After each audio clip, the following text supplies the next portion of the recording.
whatever their inclinations, they can see a path to success that isn't just sports or money. Making a lot of money, and so that's on all of us together. What I would say to Emma would be, in your community, even if you have a wonderful male partner who's in the house, I think it still would be good to find assets in the community, people in the community, friends in your community, places of worship, community organizations, what have you, where there are a bunch of men who can be sort of elders to boys. And so they're not just looking at one particular role model, but many. And one of the things when Michelle and I first started dating and I'd go over to your guys' house, one of the things I loved was just,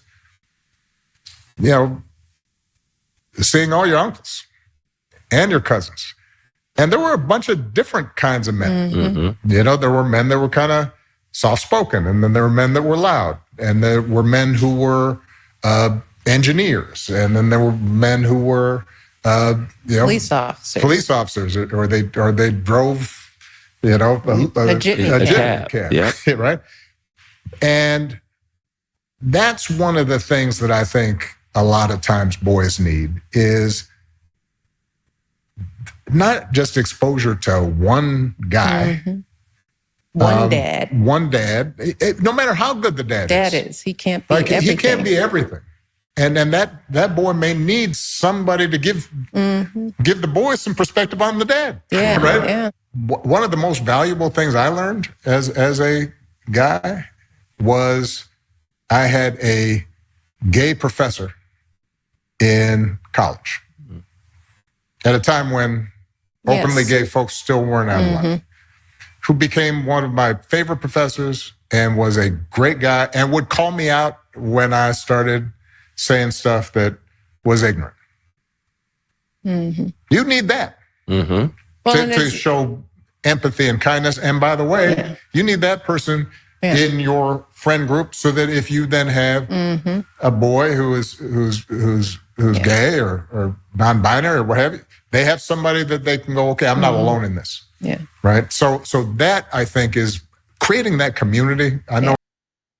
So is this really what the agenda, the Obama administration was, to legitimize the LGBTQ, or whatever you want to call it, community, to legitimize a behavior which is not, that has never been, shouldn't be regarded as a race, a creed, a nationality, or whatever, to legitimize a behavior.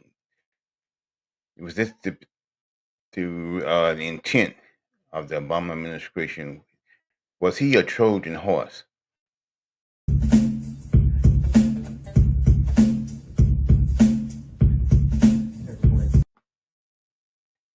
Yeah, was Obama a Trojan horse? Now, what Obama actually accomplished, he seemed to have represented, and what he really accomplished was to legitimize the and to make it somewhat acceptable that the LGBTQ agenda. He legalized same-sex marriage, and he did very little, really nothing for the minority community. Even though they consider him the first black president, it's clear that he's the first LGBTQ president, because I guess the pacification legislation that he put forth, the healthcare, maybe it was designed to appease the minority, black minority, but it did nothing really for substantially that I can think of, other than maybe make you be subject to more regulations. Pretty much all it did. So my question is, again, is Obama a Trojan horse. It's obvious, appear. I've said it's obvious that he is or was, because the agenda that the people that benefit from him were something that most people I know in the minority circles did not accept. Now, this is not teaching hate. We're just saying that there are things that are not that are common across all cultures, all races, all nationalities, and these things are not um, a people, nationality, creed. They are a behavior.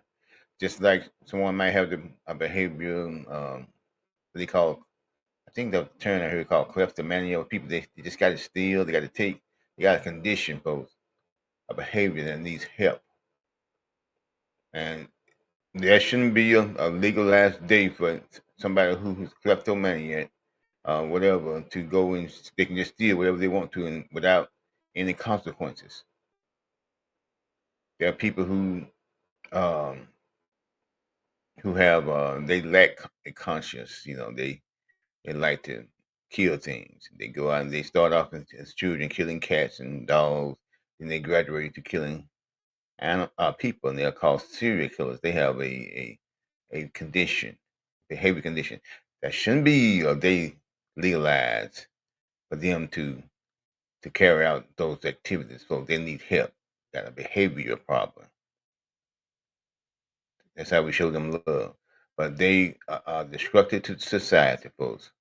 And if you think that two people of same sex getting married, folks, it's beneficial to society, th- they can progenerate mankind. They can establish order in a family. It's confusion, folks, and it doesn't lead to the progeneration of humanity. It doesn't establish uh, a single structure, which is of order, as we see that's clearly indicated in nature, folks. It's against nature. So those things. So Obama has he pulled the wool over our eyes, folks. I voted for him twice. He pulled the wool over our eyes, folks, but he was like a Pied Piper, a Trojan horse sent to legitimize something that we would never have accepted, folks. Now, what people do now, I'm not saying go out and just start. We shouldn't, because everybody, when they say judge not, that you be not judged, that don't mean that you go out and start um, persecute. Well, I say attacking. Well, let me put it this way: you should reach out to the people in that community and say, "Hey, you got a problem. We all have problems, but yours happen to be different from mine." Now, I'm I'm saying I may or may not be aware of my problem. You can point it out to me, my problem, and if it's legit according to what uh, the the Bible says, because I think that's the standard. You got to have some standard, folks. And this country was formed, was instituted based on a Christian mindset. Whether or not you say it's all Christian now, but that's the basics. That's the fundamental of the standard that was used to create this country. So we're gonna have to go by some standard. So you can't go by every man's standard. So let's go by one that's been uphill across many generations. That is the Bible. So you who have this issue of same-sex thing, which is no different. I mean, what I'm saying is different from the other issue that we have, but we have issues too that you might be, like we were, you whoremonger, you might be adulterers, you could be anything. You're a thief or you need help. We need help. We all need help, but we are not going to legitimize where we need help and make it normal in society, because that leads to the degradation of society. We help one another. So we're saying that you don't legitimize a disorder. You reach out. Now I say people are born in all kind of conditions. People born because we have a fallen humanity. So people born, physically handicapped, mentally handicapped, emotionally handicapped, all kind of condition. No one should be subject to persecution, but we should give each other a framework where we can correct, if not correct, we can grow from where we are. So that's the way you really help people. I know they say you don't need help, but all of us, when we have an issue, but when a wino don't think he need help until he just about ready to kill over. So is a drug addict, and so is me, you, I. Even if you're not LGBTQ, you got issues, but you probably blind to. Everybody else does, but that's the point. Am I my brother's keeper? We don't legitimize those behaviors. So Obama has done a great harm, and he needs help for doing that, because he needs to know what is the standard. He stays a Christian, but no Christian. He if he must not ever read the Bible, because it's no way he could have uh, affirmed that. So yeah, Obama was a Trojan horse, folks. He was a Trojan horse.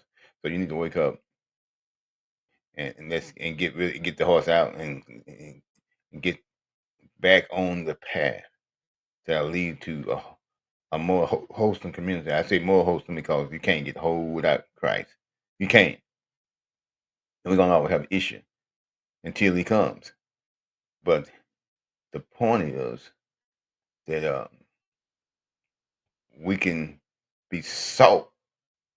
That means that add some flavor to all this to all this chaos that we have in this chaotic world. That's what I believe is supposed to be salt. You don't supposed to be going along with that. So God bless. Push the Trojan horse out of the city.